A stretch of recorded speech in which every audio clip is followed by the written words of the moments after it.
In this episode of Behind the Buzzer, we dive into the minds of the mentors guiding their teams to victory.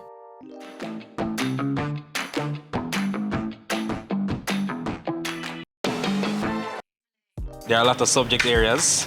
To split it up to get each student prepared sufficiently in each subject area, I think that's one of the more difficult parts. I feel like you can see some hints of good team chemistry from the jump when you see them running jokes with each other before training, or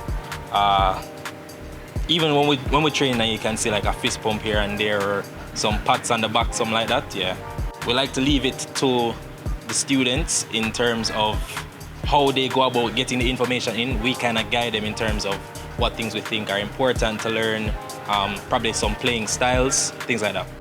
We definitely need to involve the Most High. We can't do much without him. I don't think we can do anything without him, so I'd say, yeah, a prayer. This team, being a young team, boy, it has been difficult, and I think this has really been pushing us to a different level in terms of trying to crack over that hurdle. But we push on. As a young team, they show a tremendous fight, and they show a lot of initiative as well. So, those are two good qualities to have. I'm usually the taskmaster. I'm the one who, I try. Sometimes I'm a perfectionist, so sometimes I have to dial it back a little bit. But yeah, I try to ensure that everything is done almost, if not perfectly. We usually close our eyes and visualize the match from first round to buzzer. Yeah, so, just kind of, get a feel as to what to expect. Before every match, it's a different feeling. Before every match, you hope they go in and execute. But nerves like that, no, because I'm confident in what they can do. I'd say the most challenging part is really to get them in the frame of mind to play a match. So, for example, you can always get them to study and to retain the information, but the psychological aspect of it, whereby they need to execute when they go into the studio, I think preparing them for that is the most challenging part. I'd break it down by each player. So first and foremost, they'd have to be extremely diligent, hardworking. They have to show a willingness to do, their own work, their own research, because there's only so much that coaches can do. Well, I have a very no-nonsense approach, but at the same time, I try to balance it with, try to make it fun, because at the end of the day, it's still a co-curricular activity for them to enjoy. My team in 3 words: hardworking, diligent, and winning. All right, so the most challenging part in preparing a team is basically to get the relevant information, so to have them study what's relevant.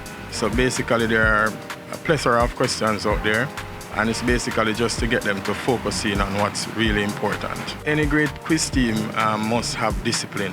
That's the number one thing. So students have to be dedicated, they have to make sacrifices, and basically they have to love quiz. Otherwise, it's not going to be the priority for them. And so discipline and dedication I would put at the top. I draw from different areas. So based on the team that we're playing, basically I adapt to different strategies. So there is no one style. Preparing the team is getting up the confidence of the team. That behind the scenes we can be doing a lot as a coach, but it's all about the students going up there and using the right tools, and that is where it becomes really at times nerve-wracking for the coaches.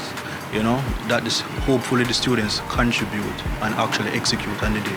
And dedication, determination, and discipline and the temperament is very critical to a team that is after the championships. Trying my best to ensure that the team confidence and the team spirit is there, and the proper sealing of materials is at its best.